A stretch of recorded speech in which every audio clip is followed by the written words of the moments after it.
Coming up on Look Today, well, Saratoga Performing Arts Center held a coffee and chat with a renowned dance historian, critic, and author of a book called Cuban Ballet. We've got details. Plus, the Open Door Mission in Glens Falls held a ribbon-cutting ceremony today, and we were there. And Congresswoman Elise Stefanik questioned Secretary of Education Betsy DeVos.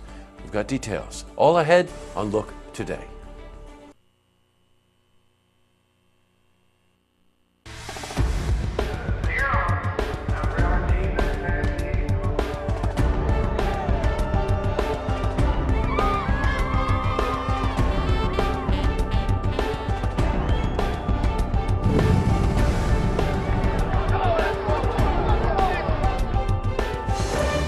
Welcome everyone, I'm Jay Hood Jackson and this is Look Today.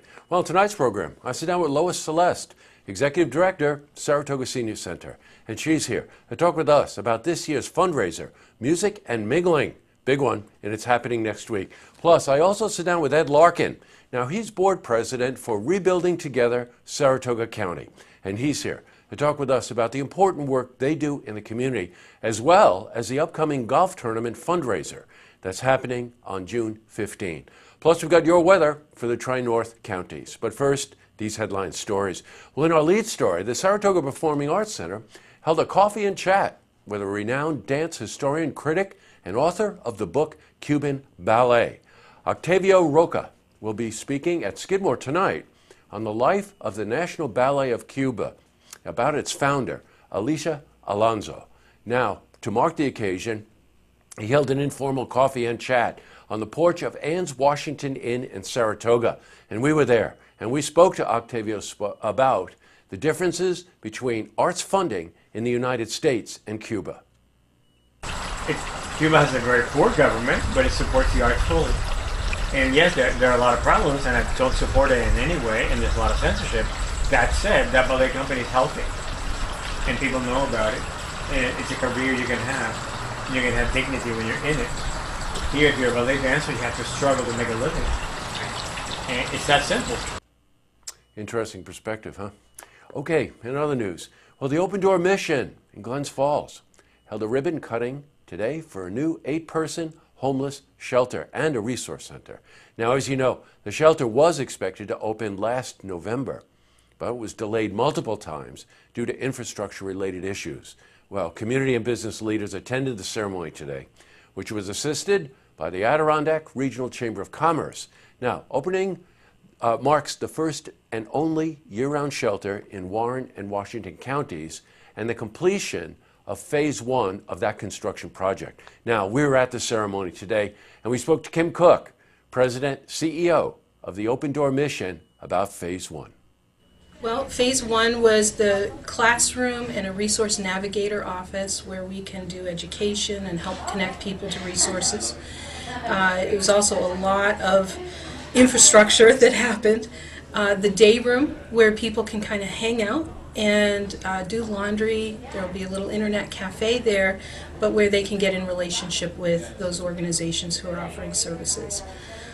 There's also this room, which is an 8-bed men's shelter year-round. It's not Code Blue anymore. Code Blue will happen. We'll take more people at that point. But this is 8 men who can stay here long-term until they get on their feet.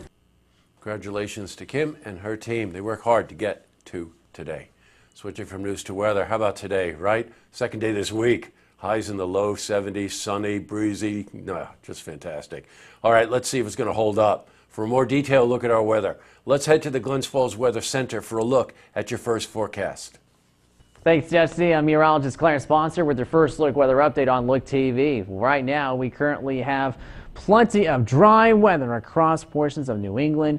Our nearest weather system, at least east of the Mississippi River Valley, kind of impacting parts of central Georgia. Also, an influx of that moisture from Invest and IDL is going to set to dampen much of the eastern half of the U.S. over the next several days. And some of that moisture could get into our area as they'll be under high pressure for the rest of the work week. Here's that low pressure system and cold front pulling out to sea. We also have a backdoor secondary cold front that could impact the area on Thursday and into your Thursday night as well. A little bit on the cool side, mostly clear, 48 degrees, northwest wind at 5 to 10 miles per hour.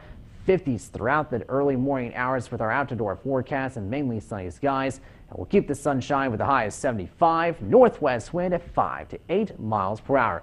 Sunny to conclude the work week with highs in the lower 80s on Friday, but here come the storm chances that may be associated with that invest area. Maybe a secondary low pressure system and a front boundary could impact your Memorial Day weekend plans as highs will drop from 84 and then into the mid 70s. That could be a cold front as we head our way into early part of next week. So make sure you have indoor plans. That was your first look weather update on Look TV. I'm meteorologist Clarence Ponster. Now send it back to you, Jesse. Well, a couple of great days coming up, and keep your fingers crossed for the weekend. Back to the news.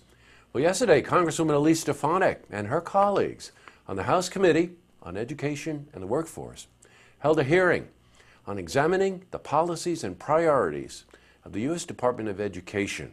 Now, they did this with Secretary of Education Betsy DeVos. Now, Congresswoman Stefanik questioned the Secretary about education in rural communities. Now, the Congresswoman spoke about Argyle in Washington County at the hearing. On Friday, I visited Argyle Central School. Argyle is a small community in Washington County, and I had the opportunity to meet with an amazing art teacher who has headed up the school system's art program for 40 years. And I want to hear what your ideas are about rural innovation. How can we take our best and brightest teachers and ensure that schools in a rural district like mine have access to those increased electives, have access to additional AP courses? Well, we're not playing you the response because the Secretary didn't have anything to say, which is in keeping with every time she speaks about education. Up next, I sit down with Lois Celeste, Executive Director of the Saratoga Senior Center, and she's here to talk with us about this year's Music and Mingling fundraiser. That's happening next week in Saratoga. I also sit down with Ed Larkin. Now, he's board president for Rebuilding Together Saratoga County, and he's here to talk with us about the important work they do in the community, as well as the upcoming golf tournament fundraiser, and that's happening on June 15. But first, if you see news happening, you want to share a story idea, how about join us for an interview? Then give us a call on the hotline. The number is 798-8000. Well, that's all the time we have for this edition of Look Today. I really just got one lookout tonight. This lookout goes to Christy at SPAC. Christy's in public relations, and you can imagine that's quite a job to have. The media is a handful to start with, and of course SPAC has so many moving parts. Well, the event that we attended today at Ann's Washington Inn on the porch there is very indicative of the way Christy handles PR. Always very accommodating, very quick to respond, lines things up for you, knows what you'd like to do and helps you get through it, always with a real nice smile on her face. How about that? All right, tonight on Look TV, the Saratoga City Council meeting, and don't forget, you can tune in tomorrow night for the stories that matter to you. Good night, everyone.